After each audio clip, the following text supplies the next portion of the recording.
وَمِنَ الْأَعْرَابِ مَن يُؤْمِنُ بِاللَّهِ وَالْيَوْمِ الْآخِرِ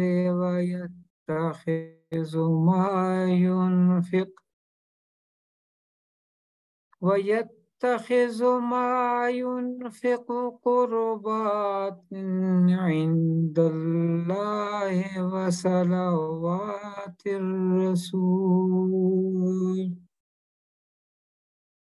ألا إنها قربة لهم سيدخلهم الله في رحمته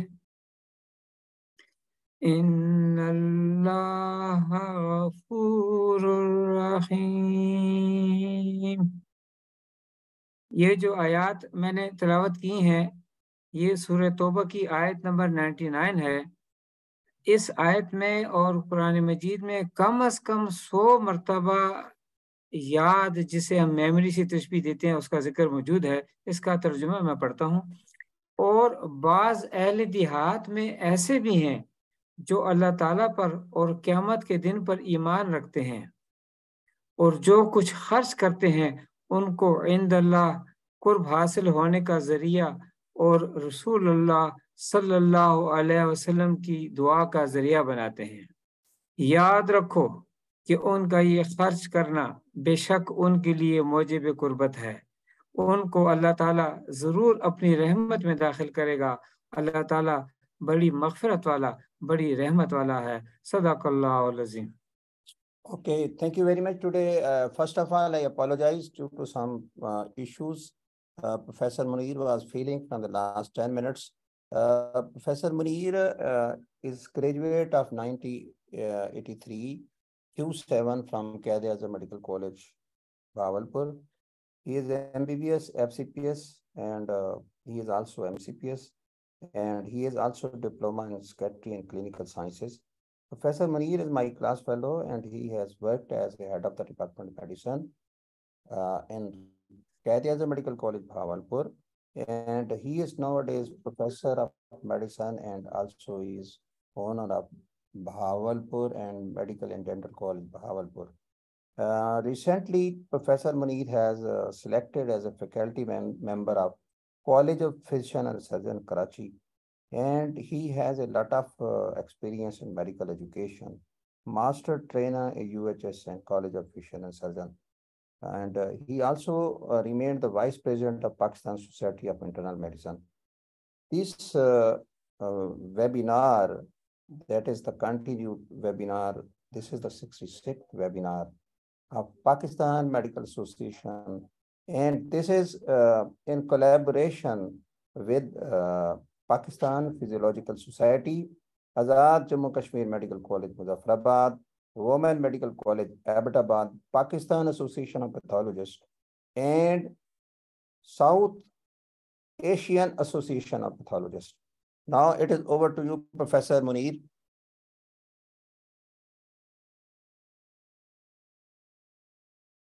बहुत बहुत माजरत है, बस वो थोड़ा टेक्निकल इश्यूज भी आए हैं, तो इंशाल्लाह आई ट्राई कि मैं सारी चीज़ों को जल्दी जल्दी समाप्त करके तो मैं गुजारिशात आपके सामने रखूं.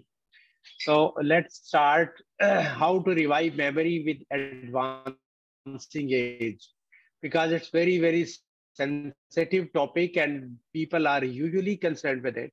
Most of the times they think that probably with advancing age they have got some problem with the memory. Now, if we look into it, today our learning objectives are very few. For example, what is definition?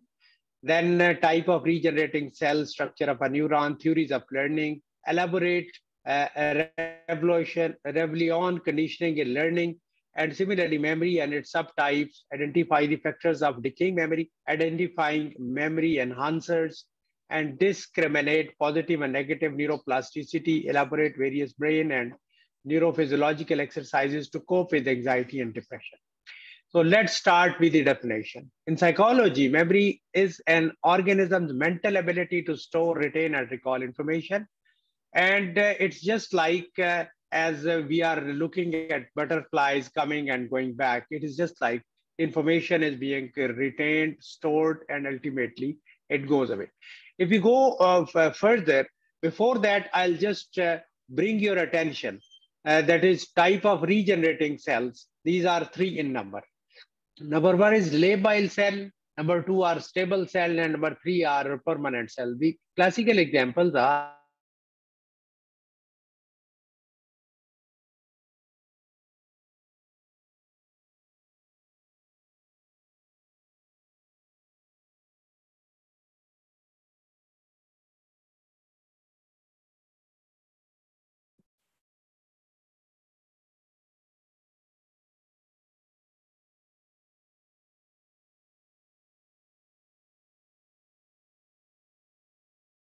on replicating. Classical example is like liver cells, kidney cells.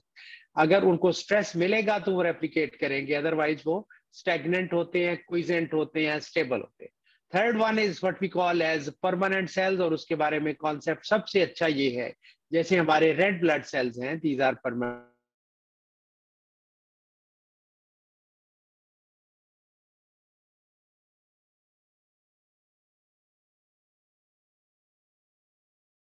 The other example which we basically read in the pathology, that is the cells which remain permanent and considered to be the neurons.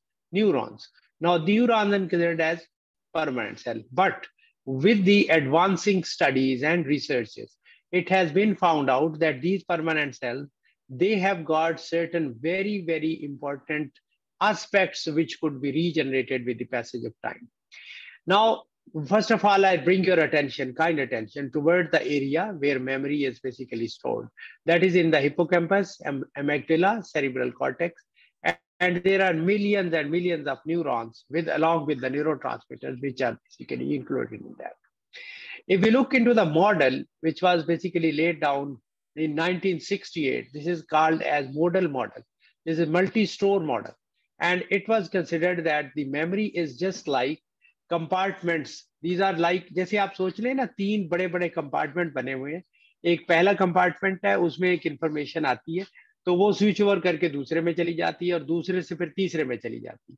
Now these are 3 compartments. पहले वाला क्या है, उसको हम SM कहते हैं, that is sensory memory. The number 2 is STM, that Professor is Muneer, some international audience are there. Please keep all the things in the English. Thank you so much. Okay.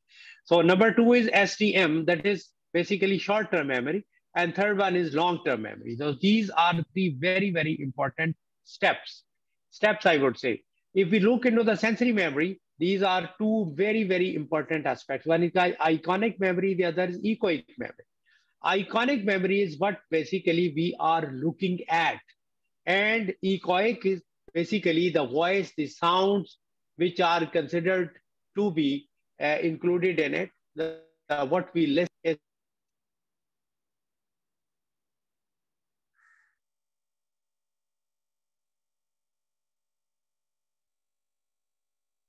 if you look into it, the sensory memory is just for a millisecond, I would say, or half of a second. If we look at something, if we listen something, then only half of second is sufficient for that. And afterwards, if we concentrate on that, what we have looked at or what we have heard about, then it enters into what we call as short-term memory. It means we have concentrated, we try to register it, then it enters into the short-term memory. Now, after short-term memory, if we go on rehearsing it, and ultimately it becomes our daily memory issue. And second is that if we don't rehearse it much, but we make it ensure that the things are recalled, memorized, retained, then recalled, then ultimately they become LTM, or what I have talked about is the third compartment into which it enters. So it means the sensory memory, then coming towards the STM, that is short-term memory, and third one, what we call as the long-term memory, that is LTM. Now, things are that whatsoever we observe, whatsoever we listen, then basically it means that the things, how these are retained in our brain. Now look into this picture, which I've highlighted. The things are made in the form of certain figures, in the form of certain drawings, in the form of certain illustrations. This is called as schema. So this schema is formed, which is nothing but nexus of few of the neurons which join each other, and ultimately they are responsible for the making of some figure inside it. So it means this is how the memory is stored in our cortical area. Storage is simply means that holding into the information, and retrieval is then it is bringing the memory out of storage and reversing the process of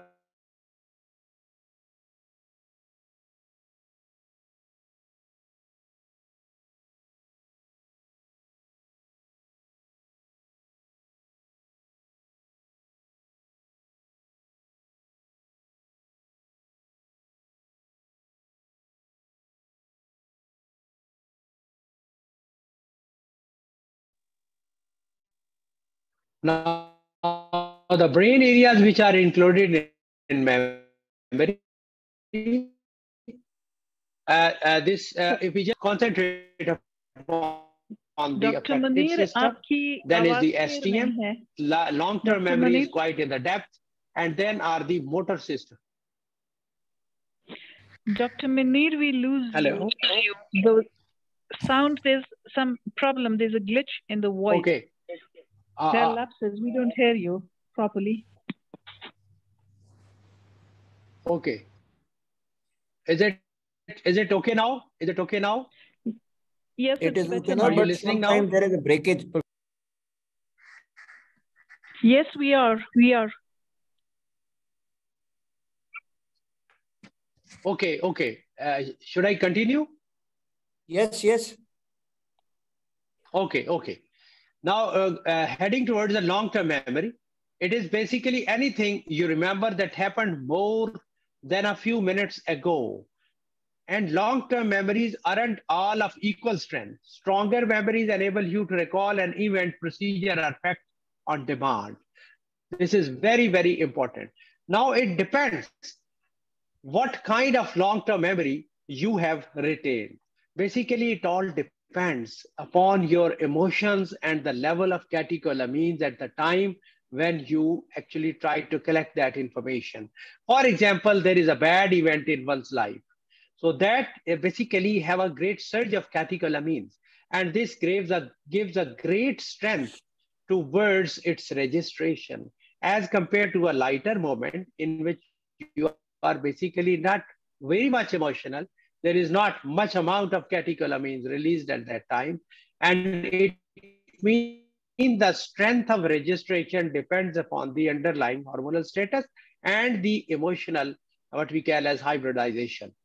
Now, coming towards different types, there are basically mainly 5 groups, and among those, 2 are considered as the explicit or declarative memory, which needs actually the conscious recall. While the other one, which are basically 3, those are grouped what we call as implicit or non-declarative memory without conscious recall. First of all, I'll bring your attention towards the memory without conscious recall. In this case, you will find out that there are, for example, procedural memories.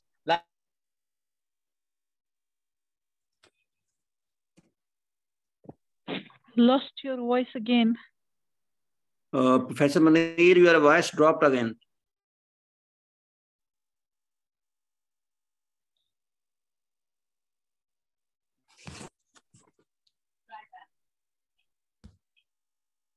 Good afternoon, Dr. Salma. Your voice has dropped.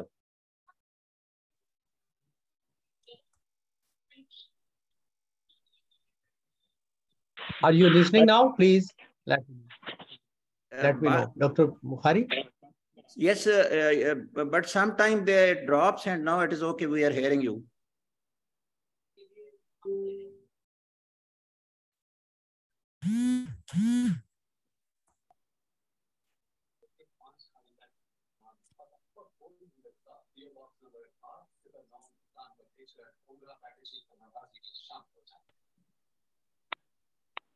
There is no voice, Professor Muneer.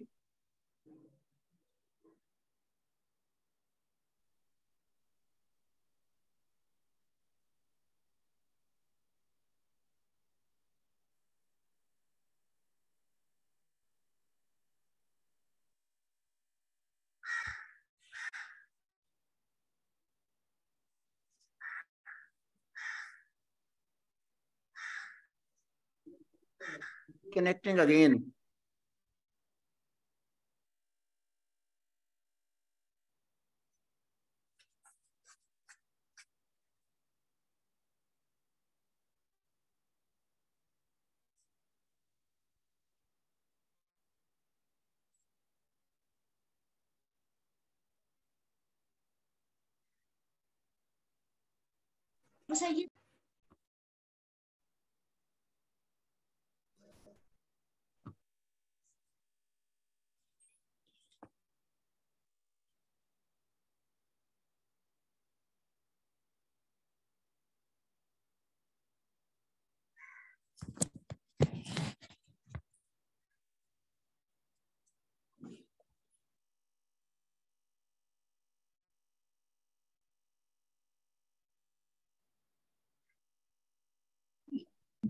Okay, can you hear me now?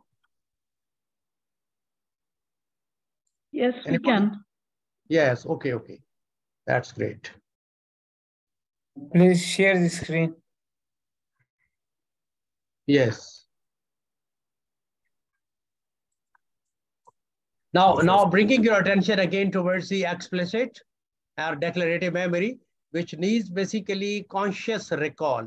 One classical example is the facts in our mind. For example, the color of the banana is yellow. The legs of the spider are 8 in number. Then is the episodic memory, that is a personal experience and events. Your high school graduation, the birth of your first child, like this. So these are what we call as explicit or declarative memory. Now the next one is the implicit. Implicit is basically what is inside. I would simply say that these are certain hidden areas inside our nervous system in which various skills, for example, procedural skills, they become part of us, like the conditioning. For example, driving a car, brushing our teeth, or riding a cycle. And similarly, there are certain classical conditioning memory, like conditioned responses to conditioned stimuli like phobias, some aspects of prejudice, and other attitudes. These are some part of our faith as well. Next, coming towards the priming. So earlier exposure facilitates retrieval, like highlighted fears after reading a scary novel. So this is one of the part of the memory which could actually like this. So next is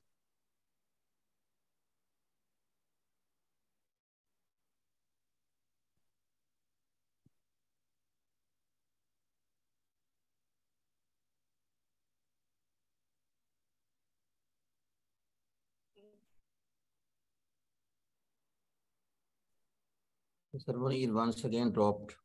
recall. This involves digging into the memory and bringing back information on a stimulus-like responses basis.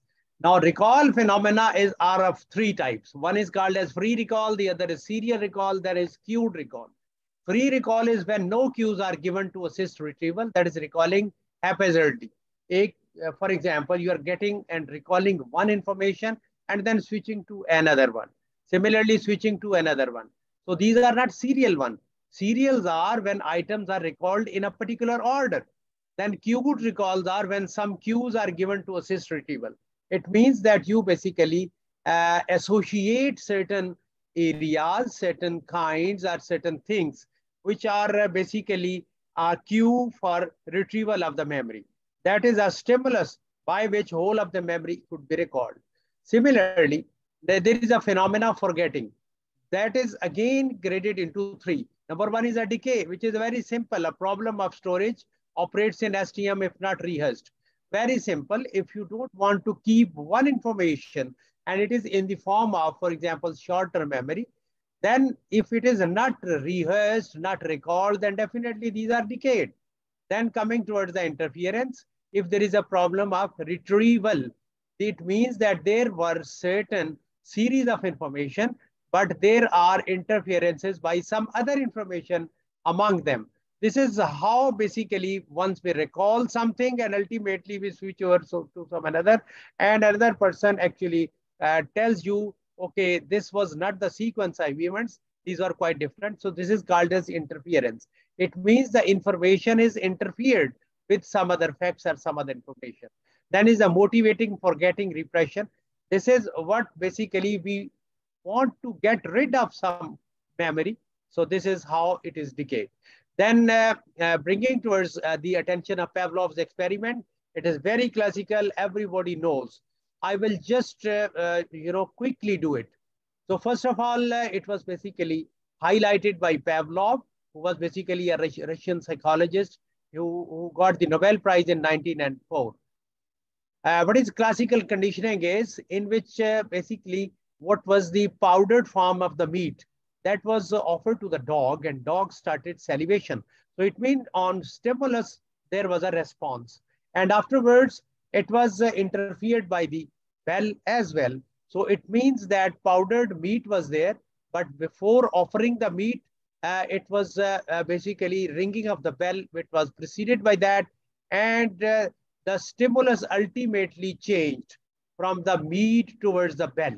So ultimately, if you look at the fourth figure, after conditioning, the salivation occurs even after belling, not after offering the powdered meat. So it means that the things are basically conditioned. Now, the conclusion was that initially it was unconditioned response, and this was the meat as well as the dog salivation. Then there was unconditioned stimulus, and this was basically what we call as food. And conditioned response was when bell was there, and ultimately only bell was responsible in the form of stimulus, and that was basically response was in the form of a salivation. Now, keeping in view all this phenomena of the Pavlov, people started experimenting. Now, this phenomena which I am going to highlight is a bad information or some bad experience in any person who has got implicit memory, and there are certain phobias. If, for example, a person is having a fear of the snake, and similarly, the person has got the closed areas fear. Similarly, a person has got the fear of darkness. All these things are basically exposed to that person in a chamber, and there is a prolonged exposure theory used to the treatment of phobias and anxiety disorders. It works by exposing the patient to their painful memories with the goal of reintegrating their repressed emotions with current awareness. So this was the one phenomena. It was designed by one of a very, very significant person, Professor Gallagher, who basically do it for some of the person. Then is another phenomena, what is called as application of the knowledge to desensitize some people from fear or phobias. One was the identifying anxiety. For example, this lady was having some problem while looking at the spider. First of all, the figure is shown to him in the form of spider. Then it is made very close to her. Ultimately, living spider is brought in front of her. Then another person who is showing the spider, he puts it on his own hand and bringing it very close to that lady. And ultimately, that lady also got hold of that spider. So the fear is lost. This is called slow desensitization process. Some practical application of classical conditioning is, please quickly get ready and shut your eyes and just recall these things, which I'm going to highlight one by another one. Now, especially in the days of fasting. So look at this cake and its chunk. Then look at certain other things which are usually offered at the time of iftari, and similarly dairy milk, and these are various chocolates. So there is some degree of watering in the mouth as well, but certainly we have got some inhibition because of the fasting. Otherwise, the things are very much ready that going to bring a stimulus, and watering is there. So this is one of the phenomena of conditioning. Only the thing was that I should recall that we people keep in mind all these things, and just recalling them or looking at them, that leads to a stimulus as well as the response. Now coming towards the main issue, that is the neuroplasticity. Plasticity is that the things which are capable to be molded. And very classical example is plasticine, which we usually bring it for our own children. They go on modeling certain things and ultimately remodel it and then make some other items from that. So it means the phenomena of modeling and remodeling can be easily attained by the phenomena of what we call as plasticine. Now it is considered with the passage of time after great observation and research that the phenomena of neuroplasticity is actually remodeling of the cell. Because everybody knows that these are the permanent cells and they are not to be replicated. It means there is something inside the cell which have shown practically on research that which can be molded with the passage of time, and by that molding process I can these neurons can be utilized in certain channel and the memory can also be revived. So one example after research is that the olfactory bulb regenerates after degeneration in many vertebrates.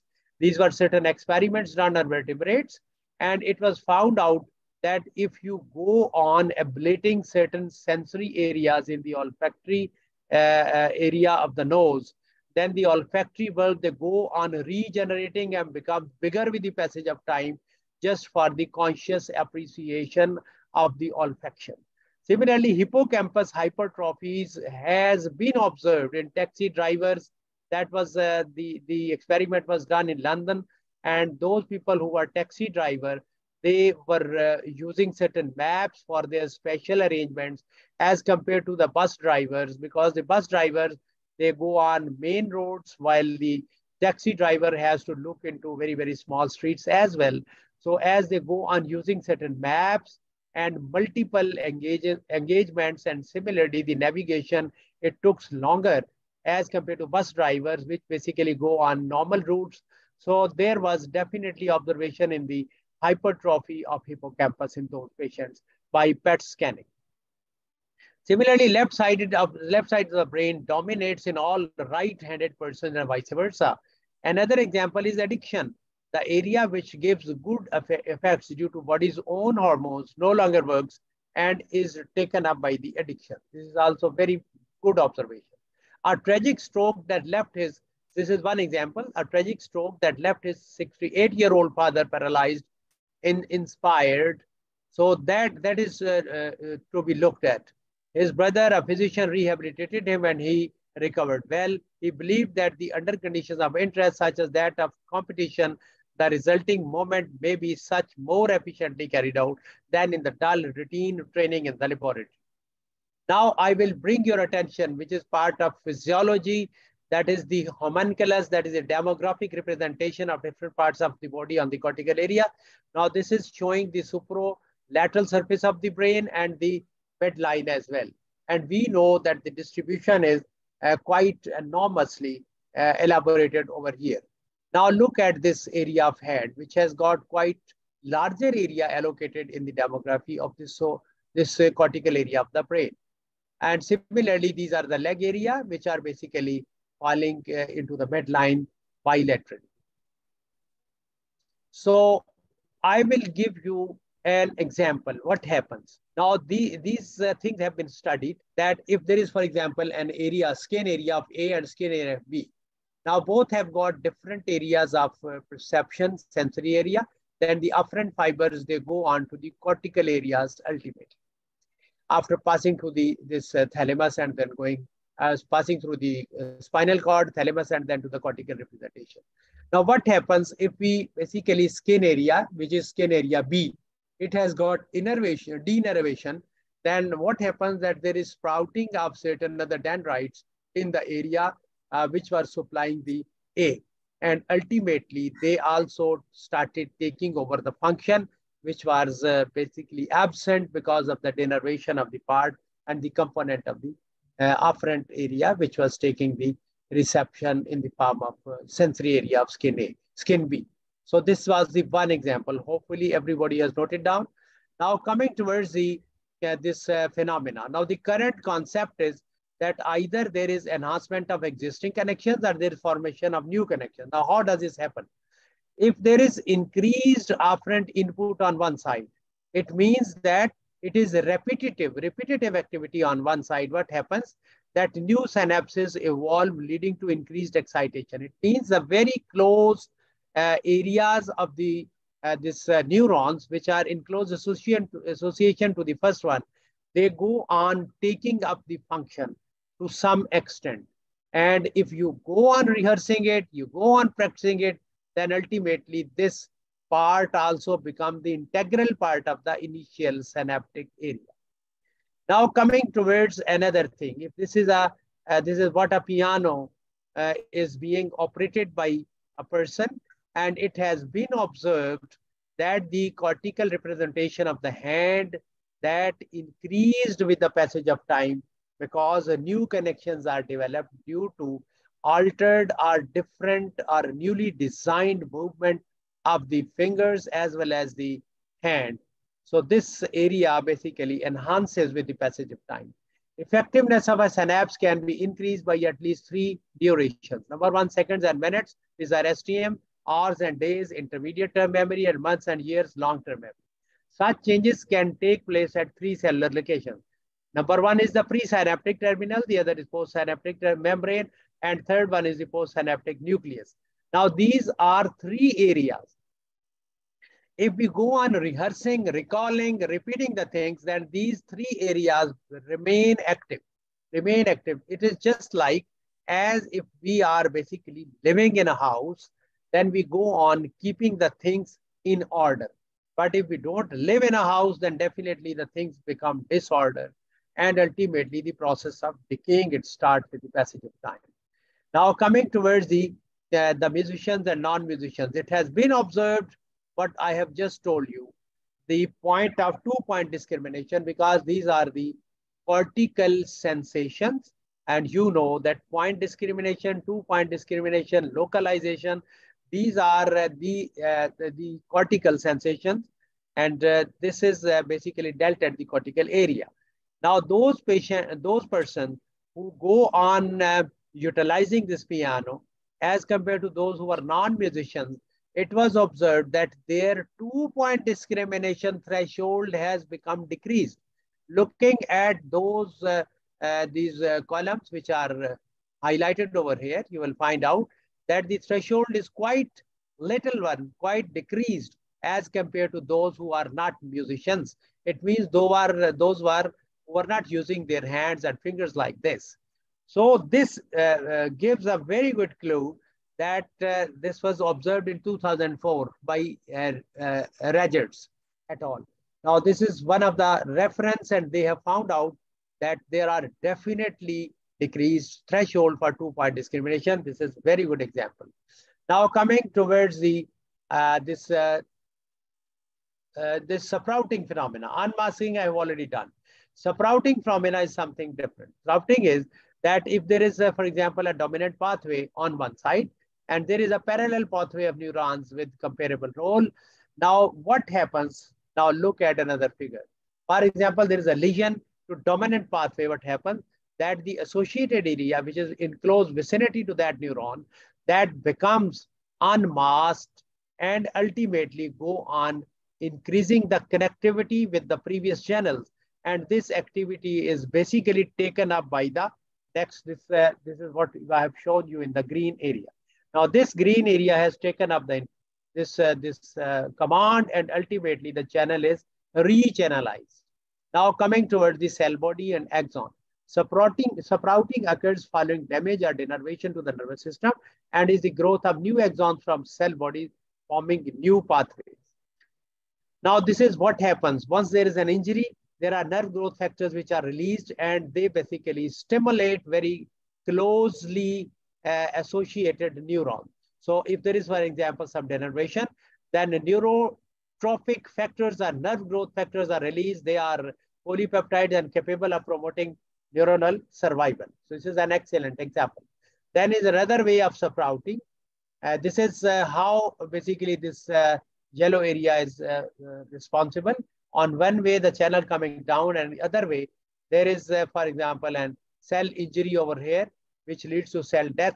Then definitely it is taken up by another cell body, which is in close association.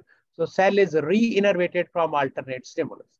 Now, I think now we can easily understand why we call as plasticity, because it is nothing new. These are there, but definitely they are adaptable, they are moldable, and due to this reason, the channels are formed in a new fashion, and the taking up of certainly some other areas and the channelization and rechannelization, they go on maintaining the channel and the information and this propagation of impulse. So structural and functional reorganization of cortical representation following injury is known as cortical plasticity. Cortical plasticity can occur after CNS injury, like stroke, and similarly loss of a body part as amputation of a limb or a digit, and changes in cortical map depends on spared connections available and post-injury survival time. That basically depends. Now see at this area. Now this person has got loss of his forearm and hand.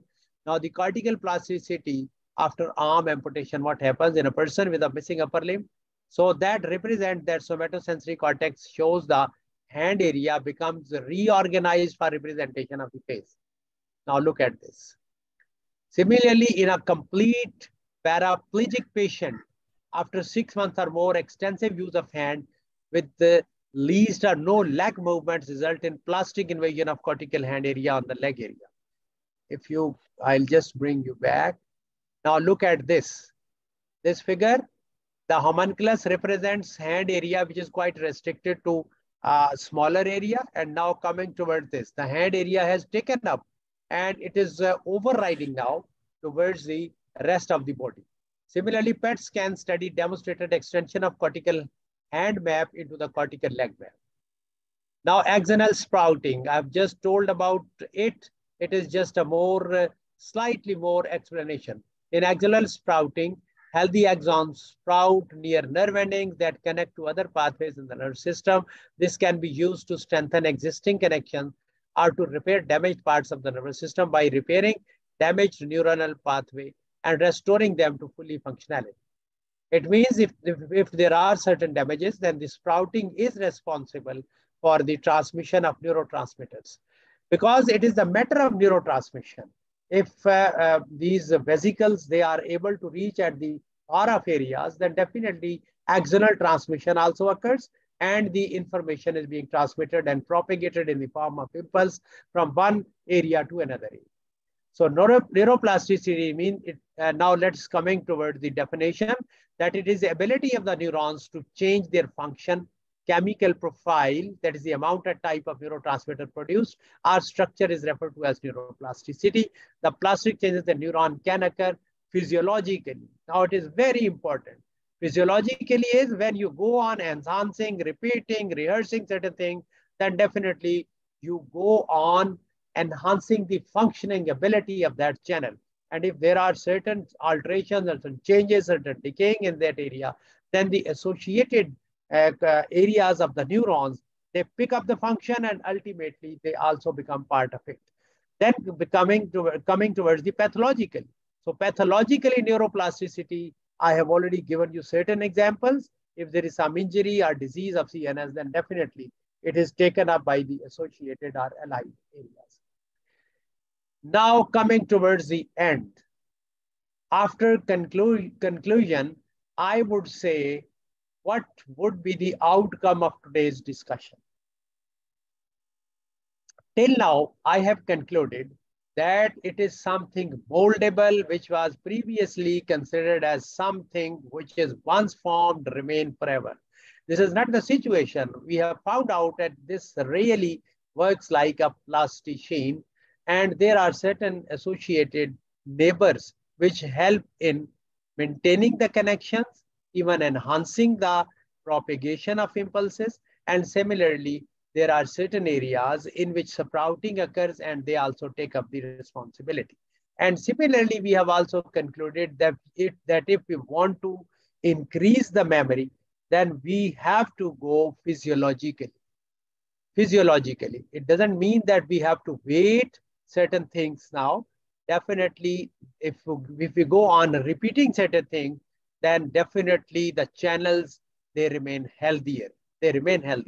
The transmission occurs normally, information is passed, propagation occurs, impulses go on doing, and we are able to respond to our own stimuli. So first of all thing which we should go are the brain exercises. Before that, I will say that brain needs oxygen. So I think aerobics must be the first one thing which is responsible for, I would say, putting some positive impact upon the process of neuroplasticity. The best way to improve our memory seems to be to increase the supply of oxygen to the brain, which we can do by aerobic exercises. Walking for 3 hours each week suffices, so as does swimming or bicycle riding. So it means that if we are going to go for these aerobics, then definitely they are going to increase the oxygen supply. Now coming towards the brain exercises. Tip of positive neuroplasticity is, regular exercise of mentioned. Managing stress, yes. Cortisol is the stress hormone which can damage the hippocampus if the stress is unrelieved, and stress makes it difficult to concentrate. So let's see it that this have got a negative impact if we are not going to cope with the stress, we are not knowing the methodologies, how to cope up with the stress, then definitely they are going to break down the phenomena and the streamlined propagation of this neuroplasticity. Now, good sleep habit. This is very, very important because the sleep has got no alternate, no injection, no capsule, no remedy. The only thing is sleep. So if we are going to have a normal, healthier sleep pattern, then definitely all the remodeling occurs. Neurotransmitters, they also become active after sleep, which are needed at the time early morning. And similarly, those which are basically exhaustive in nature, they bring our everything in a repair and revival way. And smoking is also one of the injurious factor, which definitely decreases the impact of oxygenation in the brain area. So definitely it is also hamper the phenomena of neuroplasticity. Taking home messages, please give attention. What I am going to talk now are the things which basically our kids are doing. But now you know that elderly people, they are also like kids. So it means that we will have to tackle them accordingly. So first of all is visualizing more. What visualizing more is, for example, if we are going with the family somewhere, we must visualize just by shutting our eyes and go on recalling what we are going to do. So that will give you a mind mapping as well.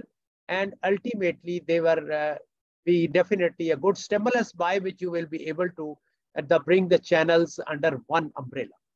For example, you are going for grocery, then you just, shutting your eyes and you go on thinking what you are going to purchase and where these are lying and how you are going to curtail and all these things and what money you are going along with it.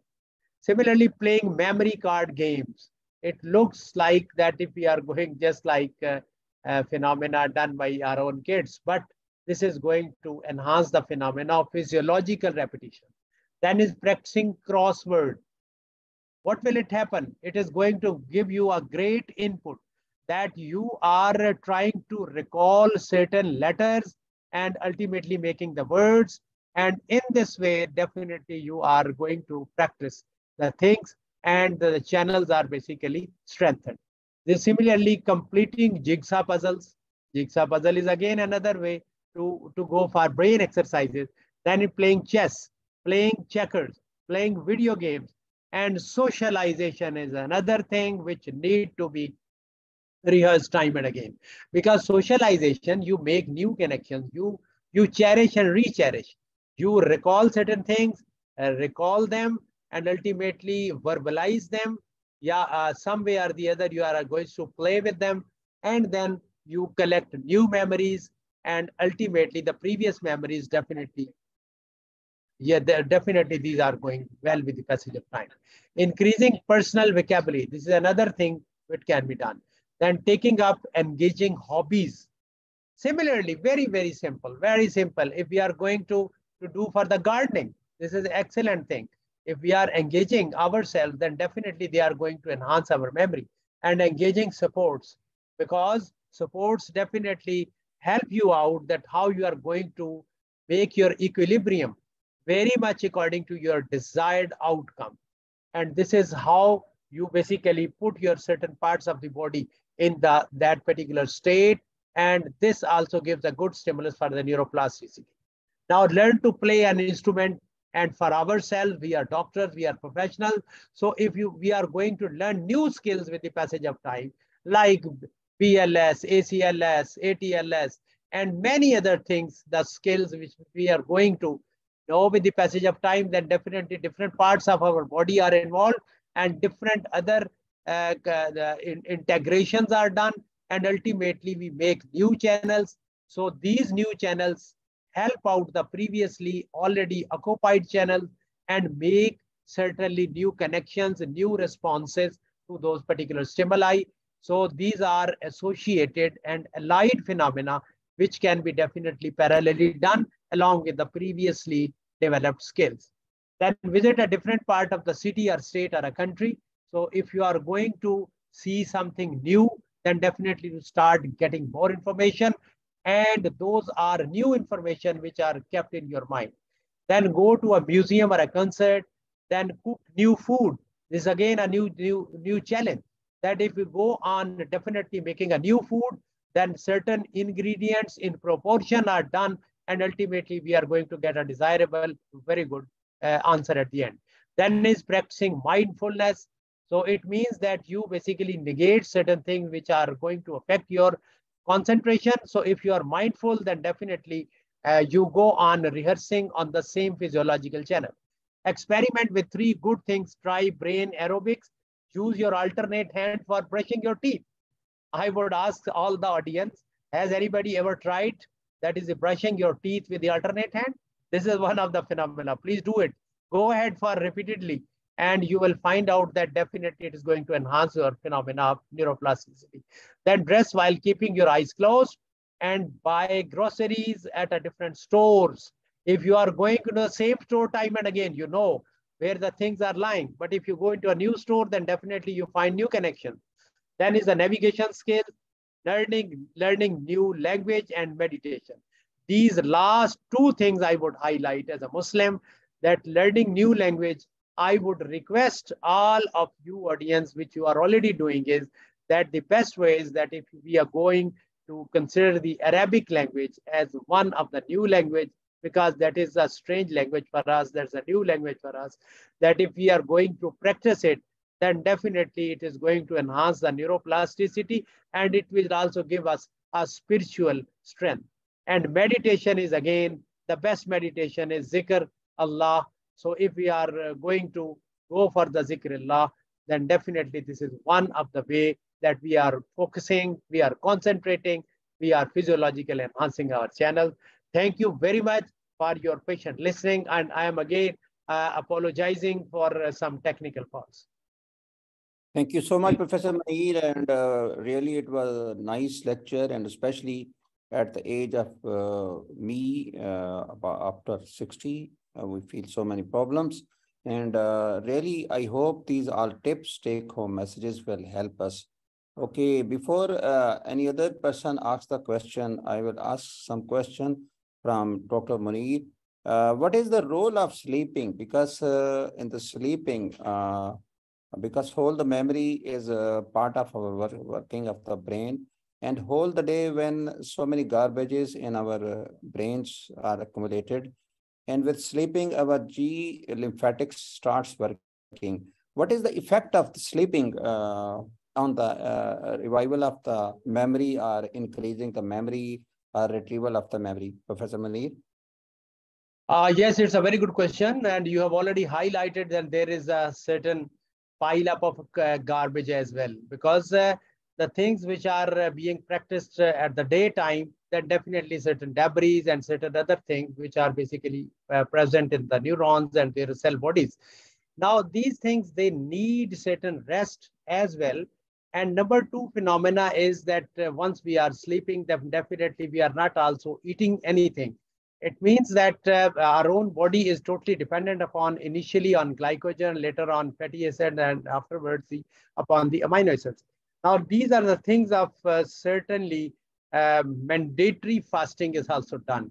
And this is the phenomena in which the repairing process actually occurs, and cells themselves, they go on engulfing the material, and that is being utilized as a source of energy. And due to this, I want to say that is the clearing of cells occurs in that area. And in the early morning, we are really ready for utilizing those channels again. Okay, thank you very much, Dr. Muneer. Connected to this question, my another question is that our behavior sometimes, sometimes all the people live in a state of angry, gussa, aggressiveness. What is the role of this on our decreasing the memory, or how can we control this thing to retrieve our memory? Is there any relation with our behavior, human behavior, with our memory? Definitely. Basically, if you look into the brain, we have got half of the brain which is enriched with the emotions. The other brain is dealing the calculations and the observations and the facts.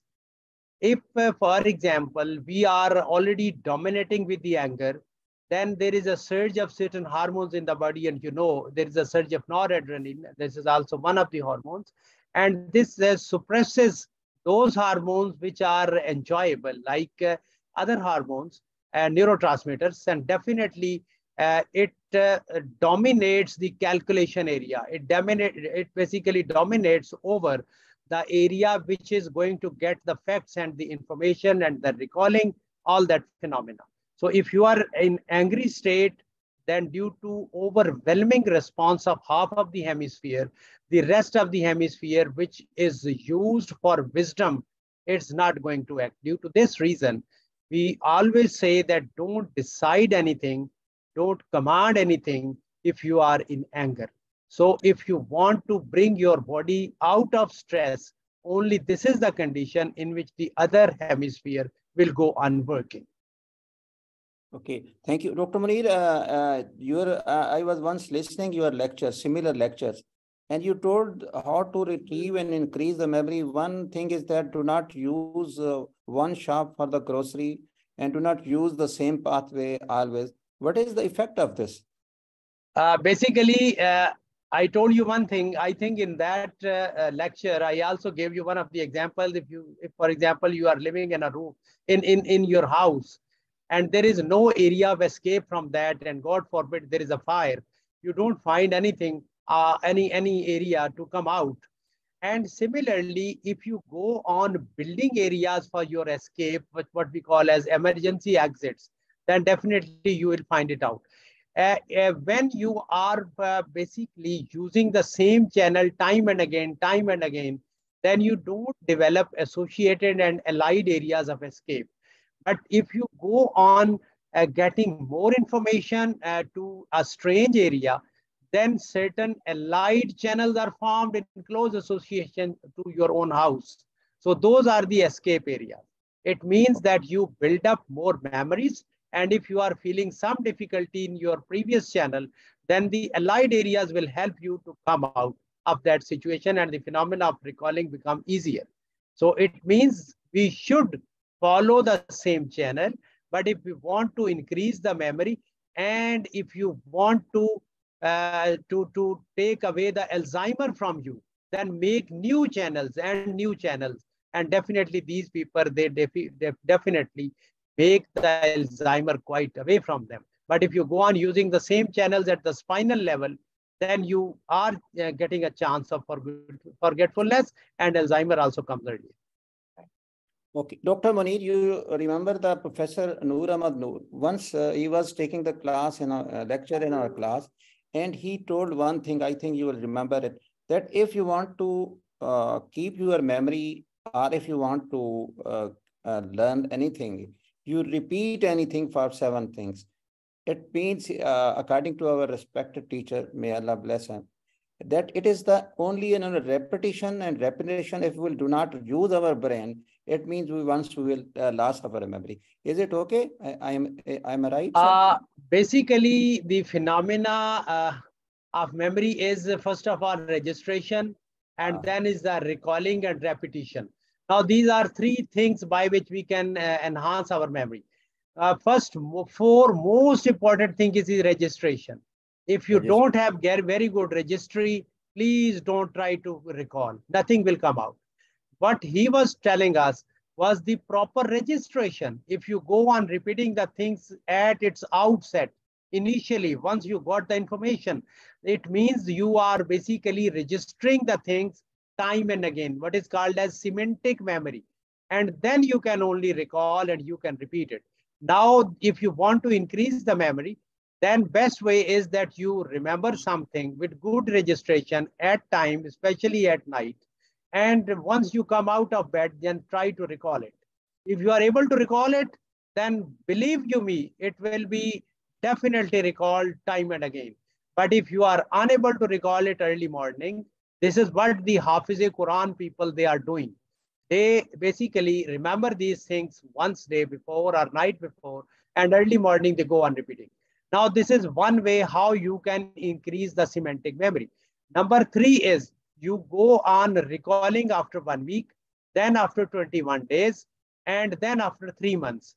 And if you do these exercises like this, what I have told, then inshallah, you will remember the things forever. Okay. Professor Samina Malik, you have very good lectures about memory, and you are putting the comments. Can you put something about the memory, Professor Samina Malik, Professor of Physiology? Yes. Thank you so much. It was a wonderful session by Professor Muneer. I cannot say much after that, but I have seen my father practicing mental filing system, and I also learned how to practice that mental filing system in which we use mental hooks. Professor Muneer must be knowing about it. And we have certain mental hooks in our brain already, because whenever we have to learn something new, we always associate it with something old. Mm-hmm. So according to those hooks, there are 20 hooks that I know. And if you allow me and give me an opportunity, next time I can conduct a workshop, hands-on workshop on how to make use of that magical memory by utilizing mental hooks and mental filing system. So that is learning through association. This is one thing. And what I have read from Guyton physiology is that you are able to store memory in the long run if you associate it with something important. That is, when a basic sciences teacher is teaching physiology or something, or what anatomy or whatever, and is not associating it with some clinical condition, with something to do with medicine or surgery, its importance, surgical importance or medical importance, then the student tends to forget it. So we must associate these things. And second thing that Muneer Sahab also highlighted was emotions. So my teaching is emotional teaching, because I have learned that the higher brain functions, and the hippocampus, hypothalamus, these areas, amygdala, they are associated with not only memory but also with emotion. So if we put emotions in our lecture, if we tell them a story, a real story of a patient or a relative, just to make it practical, more practical. Who suffered from a disease, the students, they tend to recall those events, especially if they cried on it, if they smiled and laughed on them, like role plays. So then they are able to recall them in the long run. So the teachers, they can utilize this by incorporating in their lectures emotional teaching. If you touch them at their emotional level, then they are able to recall it in the long run. This is one thing. I have some questions in the chat box, if you can ask Professor Muneer. Okay, okay, Dr. Samina, you can ask, because I cannot open the chat. There are so many problem, no problem. So my question was that he talked about a beautiful concept of neuroplasticity. So my question is, can we apply reverse neuroplasticity? Just like he said that by utilizing the opposite hand for brushing the teeth, it can probably increase the blood flow contralaterally and improve the function of the brain and of course the memory. So I was just thinking that maybe I utilize reverse neuroplasticity in trying to forget the gray chapters of my life, when people dodged me, when people ditched me. So I do not want to remember that stuff in order to remain progressive and in order to be a positive person that I am. So I I plan to forget those things by not focusing on those things, and by choosing the dreams that I want to dream. And in the deep sleep, you know that new connections develop, and new memory is established during the deep sleep. So I watch beautiful dreams by choice, and I tend to forget bad memories by choice. So this way, I am able to tackle with things that I face, and I remain positive and energetic. This is my secret of being a happy person. Dr. Muneer, can you comment Muneer on it? Saab agree? Do Muneer Saab agree? Yes. Thank you very much, Dr. Samina. Very nicely highlighted. First of all, I just point out what you have talked about while we are Muneer, आप taking a नजर नहीं आ lecture. रहे. Professor Munir, आप शक्ल दिखाएं ना, आप कराची बैठे हैं जी, नजर नहीं. Okay. अच्छा जी, continue it. Okay, now I'm visible. नहीं sir. Okay, continue it because there are so many questions. Okay. So one important thing was the initially highlighted by Dr. Samina. That was very nice. This is what we call as contextual learning. Contextual learning with emotions is that you basically start with some story, and ultimately you bring out certain facts. So those people, they are basically attached along with it.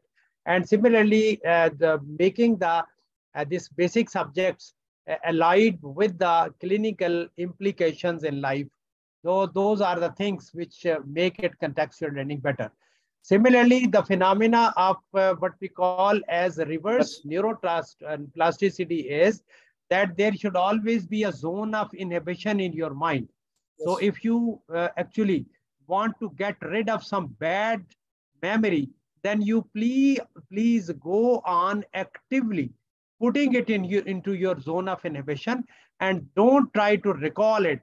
And ultimately what happens that this is natural cure, and you get rid of those channels, because concomitantly you go on developing positive impacts in your life, positive memories and positive experiences, and similarly optimizing yourself towards optimistic approach in life. So this ultimately go on decreasing those channels, decaying them, and getting rid of those bad memories.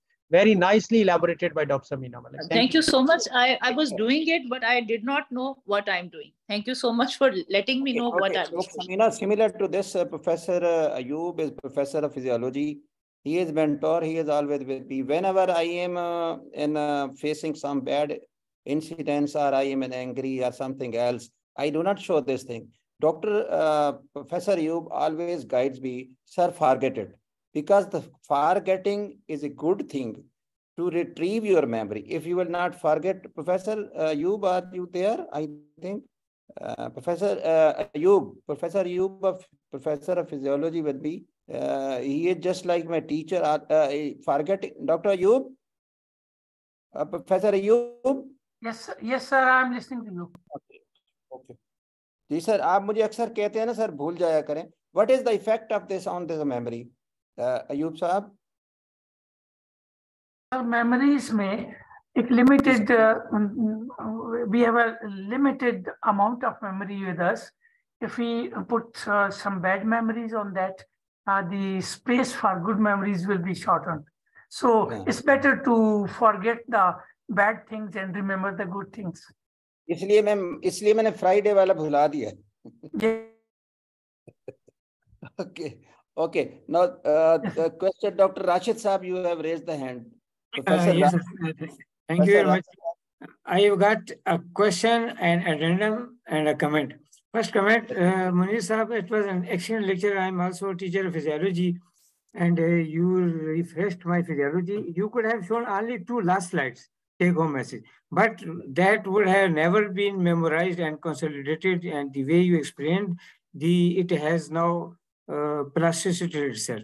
Addendum is that you talked of increasing memory by social activities, and I just want to add, probably it was not written, that doing the social welfare activities, it has got very positive effect and positive neuroplasticity, like give happiness to others, donations and other welfare activities. And my question is the effect of caffeine and tea and coffee. We feel, is it psychological or physical, that if we have taken tea or coffee before learning something, our memory becomes stronger? Ji, Professor Muneer, good question. It's very good question. Basically, you know, these are xanthine derivatives, which are in the form of caffeine, and these act on the higher mental functions, definitely on the cortical areas. The only thing is that if you go on taking it in a very, very small amount, then there is no physiological dependence, and it is only the psychological impact. But if you go on taking it vigorously, then definitely there is a physiological impact on your body and physiological dependence as well. So I would simply say that tea could be of any kind, because I've seen many people, they have switched over from black tea to green tea. They are getting the same kind of boosting effect upon their memory, recalling, as well as on their getting all the information and the flooding information. So it means that this is one thing physiological, the other one is psychological impact. So in a little amount, it has definitely psychological impact, because definitely xanthine derivatives, they stimulate the brain on one side. They also stimulate and help the kidneys as well to get rid of more water from the body. This is the So what do you mean associated. by this higher amount? That's little. You mean 3 cups a day, 4 cups a day? Is there anything defined physiologically? I must say that it all depends how much spoons of black tea you have utilized and for how much time you have given to the boiling of it. Otherwise, 50 milligram tablets of caffeine are available in USA. The people, they only take half or one tablet in 24 hours. They feel that probably they are doing well. They don't bother themselves for making the tea as well. Dr. Nigat Nadeem, Dr. Nigat Nadeem, you have the question. You can ask the question directly. Assalamualaikum, sir. Thank you very much. I just would like to know how can we utilize some of these concepts for teaching anatomy to first-year MBBS students? Just a summarized gist. Thank you. Will you please repeat the question? The question there is a broken voice. Can you repeat the question? Can you hear me now? Yeah. How would you apply these concepts of memorization for students to learn anatomy first-year MBBS? As you know that now we are dealing with an integrated modular system. So what are the summarize gist of what are the concepts which can be applied here now? Yes, you are very right. Because I must say that whosoever enters into a medical college, they need very, very basic workshops or lectures. Number one on memory, number two communication skills, and then interpersonal skills. These are very, very important. Learning strategies. Yes, this is one part of the learning strategy. Now regarding the memory, I think the medical students, they must be taught the phenomena, what we call as metacognition as well. Metacognition is a phenomena in which you go on learning how to learn. It means how to access to the resources and what is the best modality to learn. This is, I will give you one example. Previously, we were taught clinical methods in the lecture theaters for many, many years. Can you remember? Yes, Dr. Mulazim? Lecture theaters? I recall. Yes. And later on, it was concluded that there was no use of practicing all the clinical methods in the lecture theater. It was actually not done. And similarly, many other things which could have been done in the laboratory are nowadays with certain skill lab techniques. These can be applied to them. Now, the best way is that we should teach them what is memory, how to register it, how to recall it, and how to rehearse it, and how to repeat it, and how to verbalize it, and moreover is how to communicate it, because it is only the flooding of information which everybody gets it. Definitely, they're having definitely more resources than us even to get more information, to rationalize them, and how to verbalize or to write them. I think there's another way by which the memory can be better practiced in those people. I think. Number two, contextual learning, what I have just told you. And luckily, modular system has been started now. I myself go to the first year class in which I teach certain allied things. For example, the students, they are learning in physiology, for example, anemia. I tell them how the anemic patients, they are basically brought in the casualty, they are brought over here, and how we work them up. Similarly, they learn muscle and nerve physiology, and I teach them what is myasthenia gravis. I teach them what are neuropathies. I teach them what are muscular dystrophies. I teach them what are the myopathies. So this is how I bring certain models in front of them in the form of either patients or in the form of certain video clips or in the form of certain other information or tabulated charts in which they see that what they are learning is being applied and is applicable and they are answerable in the society. So they basically increase their interest in learning. So this is how we emotionally help them to bring on board. Oh, yes, Dr. Muneer, and this is my practice to Dr. Nigat, but I can. That हमारे जो उस्ताद होते थे ना, वो कहते थे अगर if you will listen, you will forget it. If you will read, you will recall something. But if you do something, you can even recall 75%.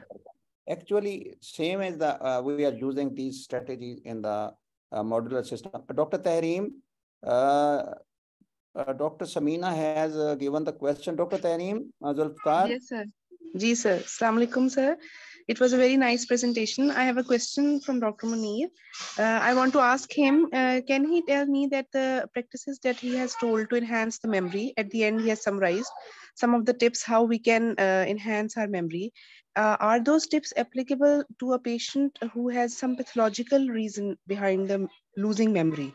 One patient is progressively losing memory because of some pathological reason, maybe diabetes, old age, multiple factors are there. Can those techniques apply to that patient to help him get back the memory or even to cope with the memory, current memory उनकी retain रह जाए और उनकी जो पिछली memory है वो हम थोड़ी बहुत retrieve कर लें? Can those practices still help that in pathological Okay, cases? thank you very much for asking this question. This is basically what is the component to be dealt in the geriatric medicine. Those people who are having an aging phenomena along with uncomplicated or complicated diabetes mellitus, systemic hypertension, ischemic heart disease, and degenerative phenomena, the most important aspect in those people are actually the lack of socialization. Can you imagine those people and their stress? Because I just met one person last night in my clinic that he was so much scared that the people, they don't ring them up. Their son, they are, I think in another city, they even don't ring them up. So what they are doing, they basically go on going into the stress. So first component will be allaying the stress, and that can be with better socialization, number one.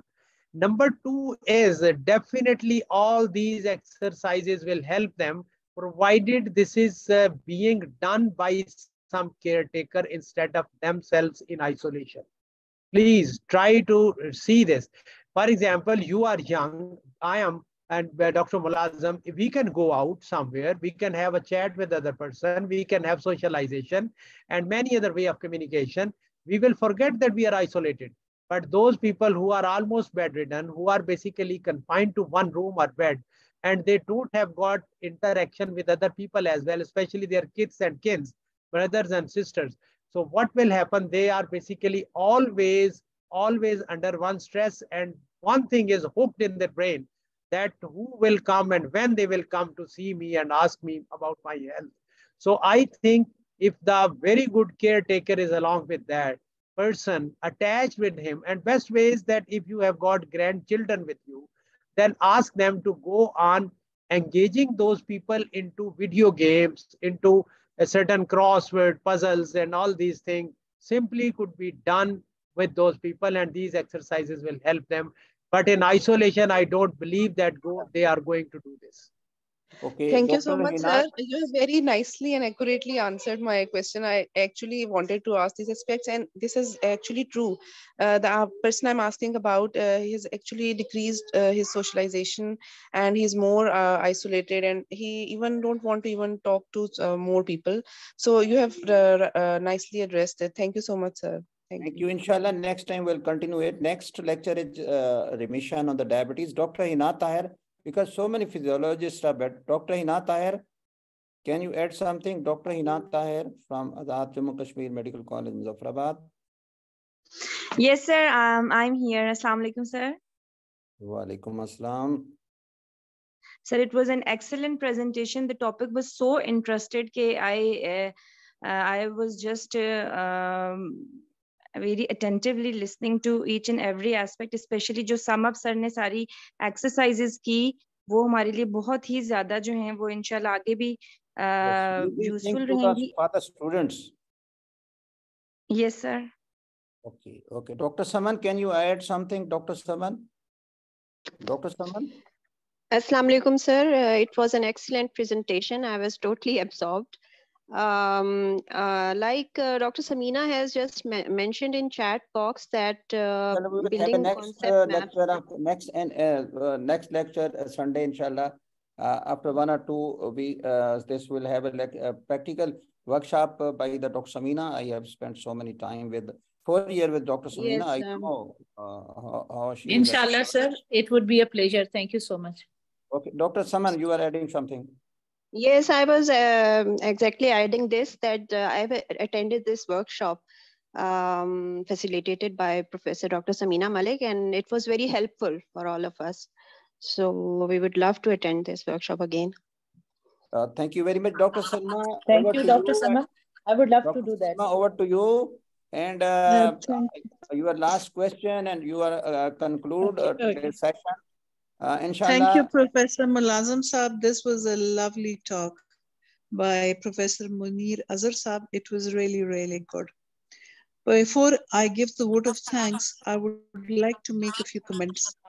I always tell my students my first lecture is always on mental mapping, because I try to tell them whatever they read. For instance, they're reading the first chapter of Guyton, for let it be CNS.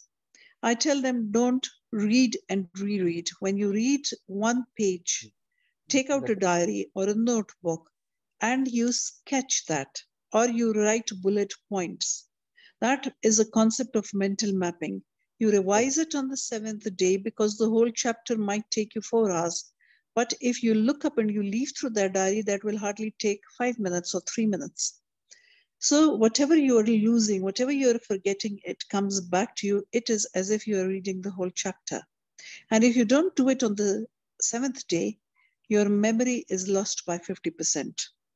You have to repeat this on the 28th day. That is after 4 weeks. If you don't do it, the 50% memory of the 7-day declines to 25%. But if you do it, the memory again rises to 100% and it stays there at 100% for 5 years. So the students can really do very well if they practice this concept of mental mapping. I don't know what Samina's concept of mental filing and those hooks is. I would love to read about it and learn something new over there. But I wanted to ask Muneer Saab, I know somebody, whenever he used to study, in fact, my own real brother, he used to pluck out hair from his front of his head.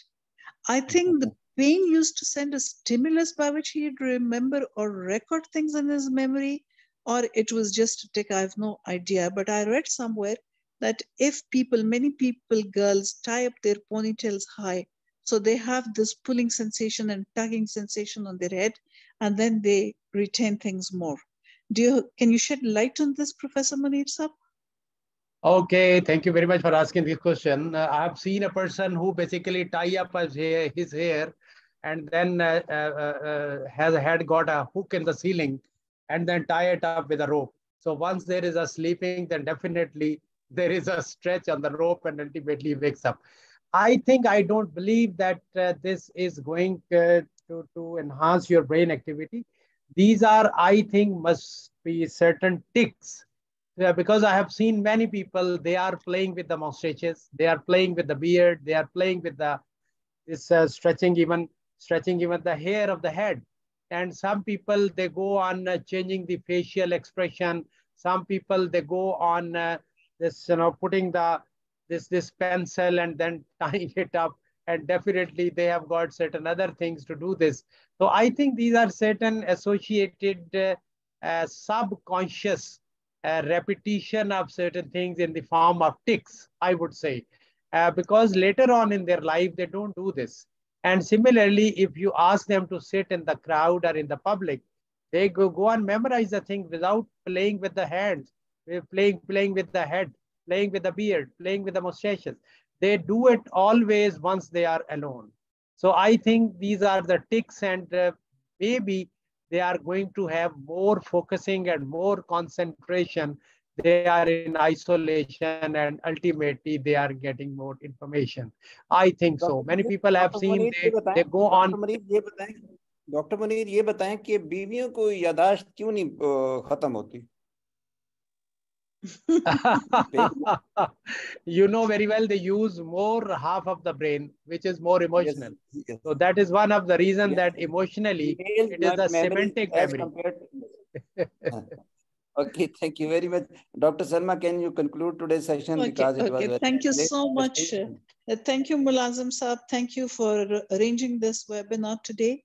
And I really thank Professor Dr. Muneer Azhar Saab.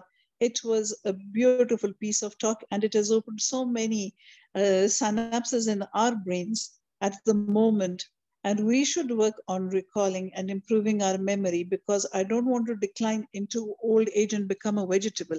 And none of us should do that. We should be physically active and mentally active. Dr. Muneer Saab, I thank you on behalf of the Pakistan Medical Association. I thank you on behalf of the Azad Jammu Kashmir Medical College, Muzaffarabad, the Women Medical College, Aptabad, Pakistan Physiological Society, and the Association of Pathologists, Pakistan Association of Pathologists, and then the South Asian Association of Physiologists. And I thank all the participants and hope to see you next Sunday, inshallah, but that would be another lecture on diabetes. And after that, we'll ask Dr. Samina to arrange her workshop with us. And have a very good Sunday. I'll take the opportunity, and really, I'm so grateful, especially to Mulazim Bhai, because he is my class fellow, buddy, and have got definitely a great association. And I simply say in front of everybody that I'm always at your disposal, whatsoever I can do and extend my services regarding this. So I also enjoyed all these questions and the comments as well. So thank you very much for making me more wise. Inshallah, we will have next time in these such type of, because you are an academician. लेकिन मुझे तो आज ऐसे लगता है आप first year MBBS में दाखिला ले चुके हैं, टाई भी वही है, आपका कोट भी. Thank you so much. Thank you. Stay blessed. Thanks to all the participants for their time. Allah Hafiz. Thank you so much. Wonderful talk, wonderful session. Wonderful Allah Ta'ala हमें इलाही आमीन, इलाही आमीन. Thank you.